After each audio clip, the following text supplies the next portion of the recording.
So greetings, my children! Sure, we started the season off with Junji Ito already, but in 2013, the second year of the Longbox, we covered his story of the death stench, ghoul. But we never finished it, so let us check out Volume 2. To remind you, in the first volume of Gyo, sharks and other fish began walking around on dry land to attack people thanks to strange mechanical devices that latched onto them. It produced a terrible stench, a result of some kind of germ that infected the body. Tadashi and Kaori were on a trip together, though Kaori was very sensitive about smell, even saying that Tadashi should brush his teeth every single time before they kissed. Maybe she just liked the smell of blood and wanted him to brush until his gums were bleeding. Tadashi's uncle speculated that the germs and walking mechanism were a result of biological warfare during World War II, a desperate plan to release this death stench upon enemy troops using infected animals. The test devices and germs were sunk on their way for more experimentation, though that does not explain where so many of them came from. Kaori is infected by the germ and balloons out, expelling the gas as well. The uncle says he'll take her to the hospital and wants Tadashi to check in on his parents, but on the way, he is swarmed by thousands of the tinier fish, where we pick up with the story now. Tadashi has visions of spirits in the gas, ghosts possibly of all the dead from this, including Kaori, and they seem to lift him out of the fish.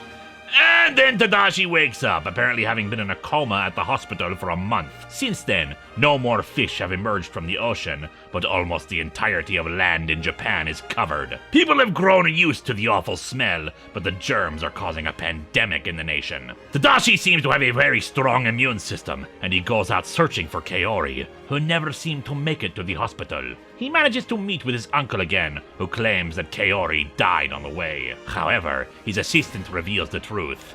Kaori is in a coma and is hooked up to a machine like the fish-walking mechanisms that the uncle built to test his theories. Angry over this, Tadashi tries to free her from the machine, but it just attacks him, stabs his uncle, and escapes. Chasing after her, Tadashi learns that the decaying fishes are causing the walking machines to lose power. But they seem to have minds of their own, because they now take those heavily infected with the germs, like Kaori was, and use their bloated bodies as their new hosts. Soldiers have orders to kill them like the walking fish, saying that the multiple bodies are dead anyway, but Tadashi is convinced that they can be cured. Though not so much the soldiers who get stabbed by a large one that has multiple bodies on it. The gas seems to come alive again, trying to grab at Tadashi, but he just wakes up later, having no idea what happened with it. Instead, he finds a circus! You know, I'm beginning to think this comic is kind of weird, my children. It seems that the people in the circus have gone a bit mad from all the gas shenanigans, almost worshipping the gas as a life form,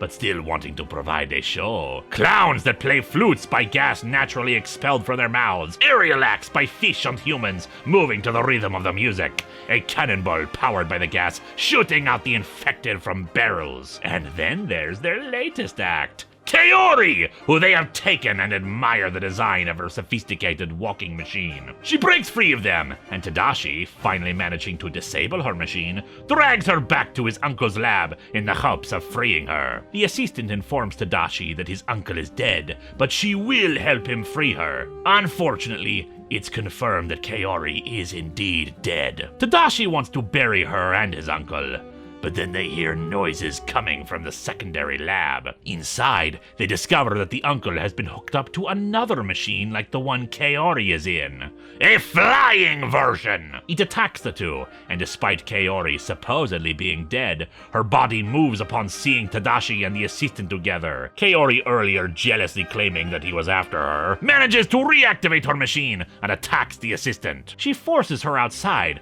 where the strange flying contraption grabs the assistant and attaches her to him as well. However, it seems the other infected fish and people somehow see the two as rivals and threats to them. So they launch their own attack, completely destroying Kaori's body and popping the zeppelin the uncle was attached to. But he just detaches from it and flies off with wings. As the swarms of the walking stench makers move across the countryside, Tadashi meets with some research scientists who also seem to be as immune as him. They explain that they've been studying all this and are trying trying to find a solution to save the human race, even suggesting that perhaps the machines are self-replicating. Hence why there are so many of them, despite only a few test devices in the original wreck. They say they cannot give up on fighting, inviting Tadashi to join them in their work. He accepts, though first says his farewell to Kaori, happy that she is finally free of the stench. Can you believe this is one of the happier endings to a Junji Ito story? There are 2 bonus stories included, the sad tale of the principal post and the enigma of Amigara Furt, but I talked about those 2 at the start of this season, so if you want to know more about them, just watch that video. Though apparently the tale of the principal post is actually supposed to be an allegory for how in Japan, the father figure is often seen as the supporting post of the family, but they take on an unnecessary burden on themselves. My children are so smart. Yo is definitely one of the stranger Junji Ito stories, but it still maintains his trademark art style and horrific body horror. And even in years that aren't anniversaries, my children, we'll celebrate that.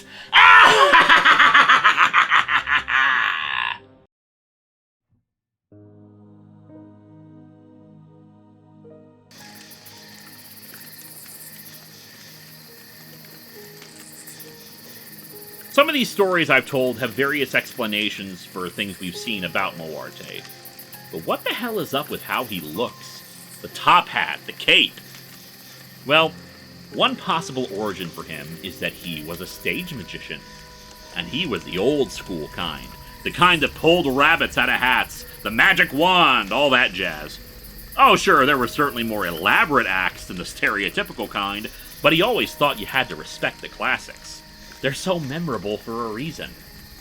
But the problem is that sometimes the classics become dated.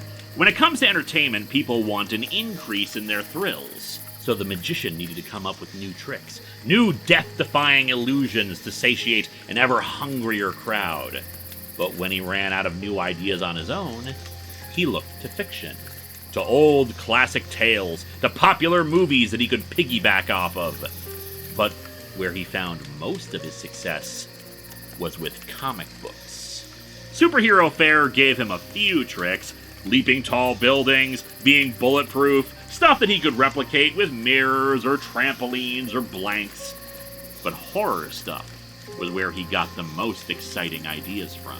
Pit in the pendulum-style death traps, ironic revenge schemes turned into illusions that the audience loved. But one time, his luck finally ran out. Something went wrong with one of his tricks, where he was supposed to dig out of his own grave, and instead, he suffocated in his own coffin. But the weird thing was that when other magicians tried to study his techniques, replicate his tricks, they actually couldn't figure out how some of them were done. Almost as if the magician had a few dark magic tricks that weren't tricks at all.